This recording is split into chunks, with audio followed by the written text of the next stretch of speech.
कल जब इंडिया और यूएसए को हम इन एक्शन देख रहे थे एंड पावर प्ले में 4 विकेटों का गिर जाना इंडिया का अपने ही फोर्ट्रेस में यानी मुंबई में टीम इंडिया की बहुत ज्यादा स्ट्रॉन्ग स्टैंडिंग है और यूएसए के अगेंस्ट, तो उस वक्त जहन में सिर्फ एक ख्याल आ रहा था कि पाकिस्तान ने भी यूएसए के अगेंस्ट खेलना है। सवेरा अभी तक जितने भी वर्ल्ड कप के अंदर मैचेस हुए हैं सारे अच्छे हुए हैं, एसोसिएट से भी हुए हैं लेकिन स्टिल सारे मैचेस बहुत अच्छे हुए हैं, मजा आ रहा है देखने में T20 को, और गेम है ही एंटरटेनमेंट की गेम है तो एंटरटेन हो रहे हैं सारे अभी तक, तो शुरुआत अच्छी हुई है सारी।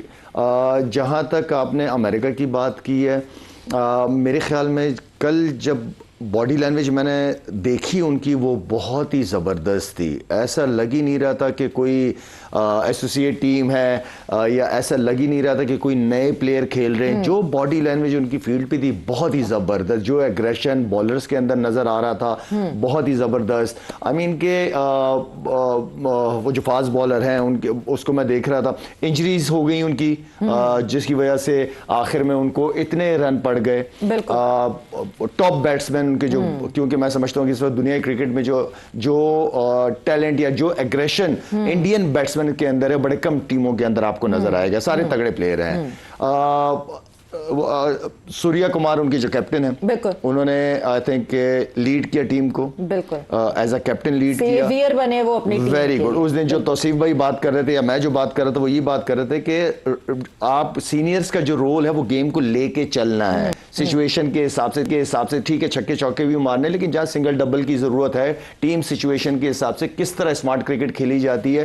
तो सूर्या कुमार ने बहुत आउटस्टैंडिंग इनिंग खेली, एज अ कैप्टन इनिंग खेली और टीम को लेके गया जिसकी वजह से ये टारगेट हुआ है, पहुंचा है। तो ये आई थिंक जो बॉडी लैंग्वेज थी वो बहुत ज़बरदस्त थी। मेरा नहीं ख्याल कि ये पाकिस्तान, क्योंकि पाकिस्तान से जीते हुए भी हैं यूएसए, तो मेरे ख्याल में तो मैच बहुत ज़बरदस्त होना है और मेरे ख्याल में तो प्रिडिक्शन भी मुश्किल हो जाएगी करना मेरे लिए और तौसीफ भाई के लिए, लेकिन क्योंकि स्टिल फिर हम पाकिस्तान को ही फेवरेट करेंगे डेफिनेटली। और मतलब जो हमने गलतियां नेदरलैंड्स के खिलाफ की थी वो यूएसए मुझे नहीं लगता हमें मार्जिन देगा। जिस फास्ट बॉलर की आप बात कर रहे हैं शेडले की, शेडले हैज अ वास्ट एक्सपीरियंस इसलिए क्योंकि वो लीग्स में रेगुलरली खेलते हैं। उन्होंने साउथ अफ्रीका से, केप टाउन से जो है वो अपना सफर शुरू किया और वहां डोमेस्टिक खेल कर आए हैं। सो यानी साउथ अफ्रीका से डोमेस्टिक खेल के वो सारा एक्सपीरियंस गेज करके और फिर यूएसए क्रिकेट का जो हिस्सा बने। अब इंजरीज बिल्कुल है यूएसए की टीम में, और इंजरीज के बाद जो हमारे ट्रैवलिंग रिजर्व्स हैं उस ट्रैवलिंग रिजर्व में एक पाकिस्तानी फॉर्मर क्रिकेटर भी मौजूद हैं। तो उस मेरे ख्याल से अब अगर वो हिस्सा बन जाते हैं ट्रैवलिंग रिजर्व का तो he would be knowing our team inside out. तो बड़े जो है एहसान आदिल जो है वो हिस्सा बनेंगे यूएसए का, अगर तो अगर मेडिकल के हिसाब से ये लोग पास आउट नहीं होते तो इसका मतलब ये कि मुश्किलात और बढ़ जाएंगी। मुश्किलात बढ़ भी सकती हैं। देखिए आपकी जिस तरह हमने पहला मैच खेला, जिस तरह न्यूजीलैंड ने अफगानिस्तान के खिलाफ 17 ओवर में ही स्कोर पूरा कर दिया, तो रन रेट मैटर करता है, ठीक है ना। हमें हमारे वाले मैच में ना कोई प्लानिंग नजर नहीं आई कि यार हम जल्दी मैच खत्म करें या जल्दी आउट करें, ताकि रन रेट डेफिनेटली इतनी सारी टीमों में कहीं ना कहीं मैटर लाजमी करेगा। लेकिन अगर आप अच्छे मार्जिन से जीते, एक तो रन रेट का फर्क होता है, फिर सामने वाली जो अगले जिससे आपका नेक्स्ट मैच होता है उनको पता होता है कि टीम किस माइंडसेट के साथ आई है। तो हमें वो सवेर आपी वाली बात है कि जैसे ऑपोजिशन होती है वैसे हम खुद हो जाते हैं। तो लेकिन बड़ी टीमें जो हैं वो फिर छोटी टीमों को उठने नहीं देती, मौका नहीं देती वो। तो इम्पोर्टेंट मैच होगा अगला हमारा, बहुत इंपॉर्टेंट बल्कि मैं कहूंगा कि मैच होगा, और हर प्लेयर की परफॉर्मेंसेस उतनी ही जरूरी है। हर प्लेयर परफॉर्म करते हैं। मैं हमेशा बड़ी परफॉर्मेंसेस की बात नहीं करता, मैं ये हमेशा ये कहता हूं कि 11 लड़के खेल रहे हैं तो 11 के 11 लड़कों में से चलो 9 से 10 लड़कों की कंट्रीब्यूशन लाजमी होनी चाहिए। ये ना हो कि शाहीन आउट करेगा तो टीम जीतेगी, या बाबर रन करेगा, या वो करेगा इस तरह नाम ना गिनवाए। हमें हर एक प्लेयर से थोड़ी थोड़ी परफॉर्मेंसेस लाजमी चाहिए, जिसे कहते हैं टीम परफॉर्मेंसेस। और तो मेरे ख्याल में हर लड़के की तरफ से परफॉर्म करना जरूरी होगा।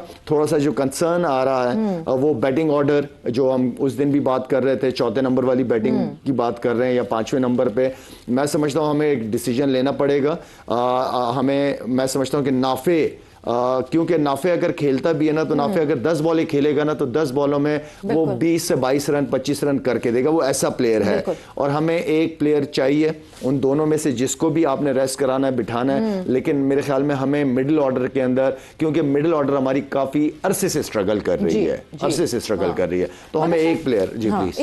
एक चीज ये कि कल काफी लोगों का ये मानना था और काफी लोग ये कह रहे थे कि क्यों बाबर को पिन पॉइंट करते हैं। ठीक है, क्योंकि the kind of stature that he has, एक अरसे तक he has been called the best batter of Pakistan, तो ज्यादा जिम्मेदारी बनती है। वो कहते हैं ना with more power there comes more responsibility. तो ऑब्वियसली इसलिए सबसे पहले बाबर का नाम आता है। मगर अगर आप फ्लॉप होने की बात करें तो बाबर, उस्मान खान, शादाब खान, फिर हम मोहम्मद नवाज को मैच विनर के हिसाब से जो है over the period of time देखने लगे थे। तो इन सबके ऊपर भी उतनी ही रिस्पॉन्सिबिलिटी, सबके ऊपर बिल्कुल, सिर्फ एक दो लड़कों पे टीम नहीं होती, हर एक प्लेयर का रोल उतना ही इंपॉर्टेंट है। और काफी सारे सीनियर प्लेयर्स हैं जो काफी अरसे से खेल रहे हैं, उस्मान को भी काफी चांसेस मिले हैं, ऐसा नहीं है। और देखिए बाबर की जो बात होती है ना, हम चाहते हैं, हमारी हमेशा से ख्वाहिश रही है कि बाबर मैच विनर बने। इतनी क्रिकेट खेल के अगर आप पाकिस्तान टीम को नहीं जितवा पा रहे, तो इससे बेहतर आप फिर किसी और को चांस दो। मैं अपने लिए तो रन करूं, लेकिन मेरी रन की वजह से टीम को फायदा नहीं हो रहा, टीम जीत नहीं रही। या अगर शाहीन है, अगर वो इतने अरसे से खेल रहा है, अगर हमें उससे चाहिए कि वो ऊपर से आउट करे, अगर वो आउट नहीं कर रहा, या आखिरी के ओवर इंपॉर्टेंट है, वो डेप्थ ओवर्स के अंदर हमें अच्छी यॉर्कर, अच्छी स्लो वन, विकेटें चाहिए, अगर वो नहीं कर रहे, तो इसका मतलब ये कि फिर आप किसी और को ही चांस दोगे ना सवेरा। इसलिए कि इतने सीनियर प्लेयर्स, जिस तरह आपने अभी बात की कि जितनी पावर या जितने अरसे से खेल रहे हैं, तो रिस्पॉन्सिबिलिटी भी उसी हिसाब से बनती है, ज्यादा रिस्पॉन्सिबिलिटी बनती है। और आप मतलब ये कंपैरिजन तो कभी भी नहीं कर सकते कि हाँ जी बाबर ने नहीं किया तो और उस्मान खान ने भी नहीं किया, तो उस्मान खान और बाबर के स्टेचर में जमीन आसमान का फर्क है, और कभी भी वो कंपैरिजन नहीं हो सकता। बट तौसीफ अहमद साहब ने हमें ज्वाइन इन कर लिया है, तो सबसे पहले तो तौसीफ साहब खुश आमदीद, अस्सलाम वालेकुम। खुशामदीद जी। सो तौसीफ साहब, कल का मैच इंडिया वर्सेस यूएसए, आप जिस तरह हम उससे हमने अपनी डिस्कशन शुरू की, बिकॉज हमारा जो अगला ऑपोजिशन है दैट वुड बी यूएसए, और जिस तरह यूएसए सॉर्टेड आई कल, इतना स्ट्रॉन्ग होमवर्क करके आए कि कहाँ है अभिषेक शर्मा, कहां फंसेगा तो तिलक वर्मा, कहां फंसेगा तो किसको कहां हम फंसा सकते हैं। The kind of brutal fielding that they were doing, the kind of brilliant bowling that they were doing, right at the spot जहां रिक्वायर्ड था। सिर्फ एक सूर्या कुमार यादव था जिसको शायद वो डिकोड नहीं कर पाए, वरना तो जितने अटमोस्ट उन्होंने परफॉर्मेंस की है। आप क्या कहेंगे उस मैच के हवाले से? देखिए, एक तो पहली बात, कल का दिन जो था ना, वो पाकिस्तान और इंडिया, लकी इसलिए कहूँगा कि दोनों टीमों के जो मेन प्लेयर हैं उसमें सूर्या का भी कैच छूटा है। तो आप समझ लेंगे कल कैच छूटने वाला दिन था। फील्डिंग की अहमियत का हम कल भी बात कर रहे थे कि ये होता है कि एक लैप्स हुआ और गए आप। और जहाँ तक आप यूएसए की बात कर रहे हैं, यस यूएसए डेफिनेटली अच्छा खेला है उस लिहाज से। अगर देखें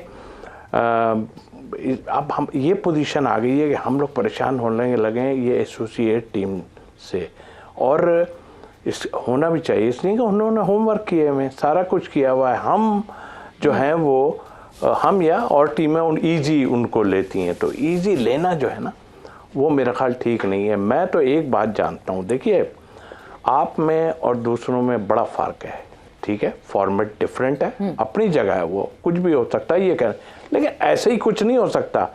वर्थ है आपकी टीमों की यार, ऐसे थोड़ी होता है कि आपको आन के कोई भी ऐसे मार के चला जाएगा। नहीं, आप अपनी दिखाएं, तो दिखाएं, एफिशिएंसी दिखाएं कि आप अच्छे हैं। और मैं तो हमेशा कहता हूँ ये छोटी टीम है, छोटी कहूँगा ना, आई एम सॉरी टू से, ठीक है, इम्प्रूव कर लेंगे अपनी जगह। आप जब ये सामने आए तो आप लंबा मारें और बताएं कि भाई हम कौन है। ये खेल हार जीत होती है, ये होता है, इट्स ओके, सब होता है, वंस अ वाइल, एक दफ़ा किसी ने किया वो अपसेट कहलाता है, सारा कुछ है, ठीक है। उन्होंने क्या अपनी प्रॉब्लम्स लोगों की हैं, लेकिन मैं ऑनेस्टली इस चीज़ को नहीं, वो इम्प्रूव कर रहे हैं, अच्छा कर रहे हैं, बहुत अच्छा है ये सब। लेकिन जब आप लोगों के सामने, ऐसी टीमों के सामने आए, तो आपको अपनी क्लास अलग दिखानी चाहिए। मैं इस चीज़ को, आई एम सॉरी, तो मैं नहीं मानता इस चीज़ को। जो भी आए, नबी भी आए, ये आए, वो आए, मारो लंबा यार। 150-60 बनाएंगे आप उनके खिलाफ? मैं तो नहीं मानता। 200 प्लस जी। आज आपने देखा ना कैसे चेस किया है। नज़र आ रहा था कि सामने के एक वो करके आए हैं ये कि हम उनके पास स्पिनर हैं, उनको सब पता है, स्पिनर बहुत अच्छे हैं उनके, सारा कुछ है, कैलकुलेट। फिर मिडिल ऑर्डर ने उनके जो क्या किया आप खुद देख लें। हम अभी तक सेट ही नहीं हो पाए उस लिहाज से कहते हैं। तो ये एसोसिएट टीम को 200 प्लेट्स प्लस आप करेंगे तब आपको मजा। कोई भी टीम हो, बड़ी टीम हमारे, कल बुरा हाल तो हमसे अच्छा खेल रहा है ना इंडिया, टीम भी अच्छी बनाई हुई है, वो भी मेरे ख्याल से तो इतना अच्छा नहीं खेले। वहाँ सूर्या का कैच हो जाता तो वो भी काम में आ गए थे और कल शायद अपसेट भी हो सकता था मेरी नज़र में। आई थिंक ये चीज़ों को सोचना पड़ेगा। आप लोग कहें भी यार पहला मैच था ऐसा था, ना ऐसा नहीं था भाई। आप जिन टीमों के आप खिलाफ खेले हो, आगे टीमें जो आएंगे उनके नहीं, क्या उनके बाद इट मीन कि आप सबको ईजी ले रहे हो इनको।